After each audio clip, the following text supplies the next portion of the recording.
আগন্তুক দিনত যিসকল ছাত্ৰ ছাত্ৰীসকলে এক্সাম দিবলৈ সাজু হৈছে তেখেতসকলক আপুনি কি ক'ব বিচাৰে আপোনালোকৰ স্কুলৰ পৰা কেইজন ছাত্ৰ ছাত্ৰীয়ে এক্সাম দিছিল এজন কবিয়ে কৈছিল শিক্ষক এজন মমবাতিৰ দৰে সেই জ্বলি আনক পোহৰ দিয়ে এই কথাটো আজি প্ৰমাণ কৰি দেখুৱালে আমাৰ কপাহবাৰী নেশ্যনেল একাডেমীৰ শিক্ষাগুৰুসকলে হাৰ ব্লকস তথা তামিম ব্লকস অঞ্চলৰ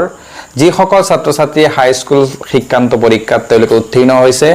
তেওঁলোক দুইজনে গৈ পেলাই তেওঁলোকে ছাত্ৰ ছাত্ৰীক উৎসাহিত কৰিছে মানুহৰ ওচৰত পইচা কেতিয়াবা বহুত পায় কিন্তু এনেকুৱা ইনিচিয়েটিভ ল'ব নোৱাৰে গতিকে তেওঁলোকে ইনিচিয়েটিভ লৈছে দুইজনে মই এতিয়া আহি উপস্থিত হৈছোঁ আমাৰ গাঁৱৰ অতি মেধাৱী এজন ছাত্ৰী যিজনৰ নাম হয় সাবেনা বেগম এইবাৰ অসম হাইস্কুল শিক্ষান্ত পৰীক্ষাৰ ফলাফলত তেওঁ আমাৰ কপাহবাৰী নেশ্যনেল একাডেমীৰ পৰা তিনিখন ছাবজেক্টত লেটাৰ মাৰ্ক লৈ এই ছাত্ৰীজন উজ্বলি উঠিছে আমি মেহবুব ছাৰ আৰু আমাৰ আজাৰ ব্লক আমি সকলো তেওঁৰ ঘৰত উপস্থিত হৈছোঁ সকল তেওঁৰ ঘৰত অহাৰ উদ্দেশ্যটো এইটো হ'ল এইসকল হ'ল আমাৰ সমাজৰ গৌৰৱ আৰু আমাৰ দেশৰ গৌৰৱ এইসকল ছাত্ৰ ছাত্ৰীৰ ঘৰত যদি আমি সকলো মিলি গৈ যদি এইসকলক উৎসাহিত নকৰোঁ তেনেহ'লে এইসকল উৎসাহিত হ'ব নোৱাৰিব আৰু এইসকল আগবাঢ়ি যাবলৈ সক্ষম নহ'ব ইমান কষ্টৰ ফলত তেওঁৰ এই ফলাফলখিনি পাবলৈ সক্ষম হৈছে মই এতিয়া তেওঁৰ পৰা জানিম তুমি যিহেতু ইমান ভাল মাৰ্ক লৈ আমাৰ কপাহবাৰী নেশ্যনেল একাডেমীৰ পৰা পাছ কৰিছা তোমাৰ ৰিজাল্টটো শুনি নথৈ আনন্দিত হৈছোঁ তুমি এই পৰীক্ষাৰ ফলাফলখিনি লাভ কৰিবলৈ কষ্ট কৰিছা তুমি মোৰ শিক্ষাগুৰু আৰু মোৰ অভিভাৱকসকলৰ পৰা মই যথেষ্ট সহায় পাইছোঁ তেওঁলোকে মোক যথেষ্ট ছাপোৰ্ট কৰিছে সেইকাৰণে মই আজি 77.5% লৈ হাইস্কুল শিক্ষান্ত পৰীক্ষাত উত্তীৰ্ণ হ'বলৈ সক্ষম হৈছোঁ তুমি কি হ'ব বিচাৰা মই ডক্টৰ হ'ব বিচাৰোঁ ডক্টৰ হ'ব বিচাৰা যিহেতু তুমি ডক্টৰ হ'বা তোমাৰ সপোন তো ডক্টৰ হ'বলৈ হ'লে বহুত কষ্ট কৰিব লাগে এইখিনি কষ্ট কৰিবলৈ তুমি সাজু আছানে মই সাজু আছোঁ আগন্তুক দিনত যিসকল ছাত্ৰ ছাত্ৰীসকলে এক্সাম দিবলৈ সাজু হৈছে তেখেতসকলক আপুনি কি ক'ব বিচাৰে তেওঁলোকক মই ইমানখিনি ক'ব বিচাৰোঁ তেওঁলোকে নিজৰ মাক দেউতা আৰু শিক্ষকসকলৰ কথা সদায় মানি চলিব লাগে বন্ধুসকল মোৰ লগত সাবেনাৰ দেউতাও আছে মই তেওঁৰ পৰা কিছুমান কথা জানিম আজি যিহেতু আপোনাৰ ছোৱালীয়ে আমাৰ যিহেতু ইমান পিছপৰা অঞ্চল আৰু ইমান পিছপৰা অঞ্চলৰ মাজত তেওঁ আমাৰ কপাহবাৰী নেশ্যনেল একাডেমীৰ পৰা উজ্বলি উঠিছে এইটো বিষয়ে আপুনি কি ক'ব আজি মই প্ৰথমতে এইটো কওঁ যে স্কুলৰ শিক্ষকসকলক মই ধন্যবাদ জনাওঁ যে সিহঁতে ল'ৰা ছোৱালীবিলাকক যে ভাল পঢ়া শুনা কৰাই ইমান উত্তীৰ্ণ হ'বলৈ সক্ষম হৈছে সেইটো মই আশীৰ্বাদ কৰোঁ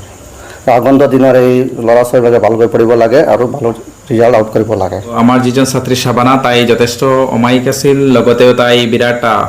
কষ্ট কৰিছে কাৰণ এখন পিছপৰা স্কুলৰ পৰা তেওঁ গৈ পেলাই ইমানখিনি ৰিজাল্ট কৰিছে তাইৰ একমাত্ৰ তাইৰ মেহনতৰ কাৰণে ছাৰসকলে ছাপোৰ্ট কৰিছে কিন্তু গোটেই কষ্টখিনি তাই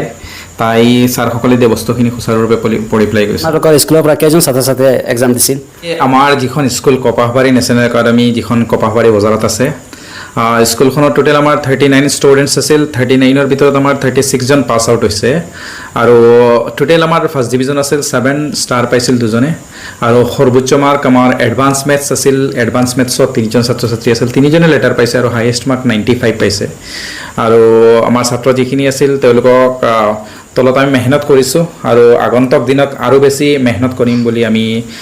অভিভাৱকসকলৰ এই অঞ্চলত স্বীকৃতি দিছোঁ ছাৰ আগন্তুক দিনত যিসকল ছাত্ৰ ছাত্ৰীসকলে এক্সাম দিবলৈ সাজু হৈছে তেখেতসকলক আপুনি কি ক'ব বিচাৰে মই as a teachers of English মই ক'ব বিচাৰিছোঁ যে মোৰ যিখিনি ছাত্ৰ ছাত্ৰী আছে তেওঁলোকে যদি যিখিনি পঢ়া টিচাৰ্ছসকলে দিয়ে এইখিনি যদি তেওঁলোকে ৰেগুলাৰলি ষ্টাডি কৰে আৰু তেওঁলোকে যদি কিতাপ যিখন স্পেচিয়েলি কিতাপখিনি যদি তেওঁলোকে থ্ৰলি চায় with the help of the teachers definitely they will get benefits from this গতিকে সাকসেসৰ কি হৈছে কি ৰিভিজন ইজ দ্য কি মেইন কি অফ সাকসেস যদি ছাত্ৰ ছাত্ৰী পঢ়ি পেলাই থৈ দিয়ে নহ'ব ছাত্ৰ ছাত্ৰীসকলে ৰিভিজন দিব লাগিব যিমান ৰিভিজন দিব তেওঁলোকৰ সিমানে ফায়দা হ'ব আজি আমাৰ সাবানাৰ ঘৰত আহি পেলাই আমাৰ দুজন ইয়াং জেনেৰেশ্যনৰ দুজন যুৱ প্ৰজন্ম আহি পেলাই আমাৰ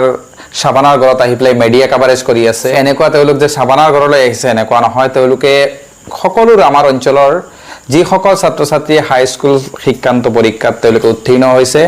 তেওঁলোক দুইজনে গৈ পেলাই তেওঁলোকে ছাত্ৰ ছাত্ৰীক উৎসাহিত কৰিছে গতিকে মই সমূহ কপাহবাৰী ৰাইজৰ হৈ পেলাই ময়ো এজন কপাহবাৰী পঞ্চায়তৰ এজন সদস্য মই এই অঞ্চলৰ এজন শিক্ষক হিচাপে মই দুইজনক জাহাৰ ব্লকছ তথা তামিম ব্লকছক মই ধন্যবাদ জ্ঞাপন কৰিছোঁ আৰু দুইটা ব্লকছ আৰু আগুৱাই যাওক আমাৰ কামনা থাকিল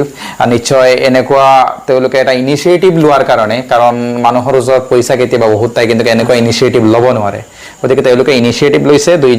দুইজনক মই অশেষ ধন্যবাদ জ্ঞাপন কৰিছোঁ আৰু আগুৱাই যোৱা সফলতাৰ শিখৰলৈ তোমালোক উঠি যোৱা এজন কবিয়ে কৈছিল শিক্ষক এজন মমবাতিৰ দৰে সেই জ্বলি আনক পোহৰ দিয়ে এই কথাটো আজি প্ৰমাণ কৰি দেখুৱালে আমাৰ কপাহবাৰী নেশ্যনেল একাডেমীৰ শিক্ষাগুৰুসকলে তো মই কপাহবাৰী নেশ্যনেল একাডেমীৰ শিক্ষাগুৰুসকলক অশেষ ধন্যবাদ জ্ঞাপন কৰিছোঁ কিয়নো তেওঁলোকৰ আজি কষ্টৰ ফলত আজি আমাৰ পিছপৰা অঞ্চলত আজি ছাত্ৰ ছাত্ৰীসকলে যে ইমান ভাল ৰিজাল্ট কঢ়িয়াই আনিবলৈ সক্ষম হৈছে তাৰ কাৰণে আমি নথৈ আনন্দিত হৈছোঁ আৰু এটা কথা ক'ব বিচাৰিছোঁ বন্ধুসকল যদি আপোনালোকৰ অঞ্চলত যদি এনেকুৱা ছাত্ৰ ছাত্ৰীসকলে যদি ভাল ৰিজাল্ট লৈ পাছ কৰে আপোনালোক তেওঁলোকৰ ঘৰে ঘৰে যাব গৈ তেওঁলোকক উৎসাহিত কৰিব কাৰণ যদি তেওঁলোক আগুৱাই যায় আমাৰ অঞ্চলখন আগুৱাই যাব লগতে আমাৰ দেশখন আগুৱাই যাব